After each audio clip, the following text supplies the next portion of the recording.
श्री श्री ठाकुर अनुकूल चंद्र दिने नफर घोष भाई कथा होते कथा प्रसंग रे श्री श्री ठाकुर कहिले रोग व्याधि जे हुए तार मूल कारण हेउछि कोनोसी ना कोनोसी वृत्ति।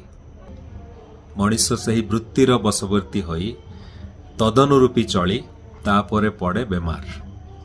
तेणु सही मूल कारणर संधान न करी सेठारे हाथ न देई आउ जेते जगार अंडाळिले मध्य जेते औषध खाइले मध्य तहिरे किछि हुए नाही। औषधटा रोग को अटकई देई पारे मात्र जेपरी दरकार हेले जणे लोक को बांधी पकई दिया जाए, किंतु जे पर्यंत कारण को दूर करा जाई नाही से पर्यंत किछि होई नाही।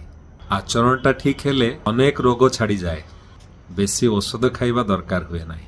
तेबे एकदम जे दरकार हेबो नाही ता कहू नाही। औषध शरीर को फिट करिवारे साहाय्य करे।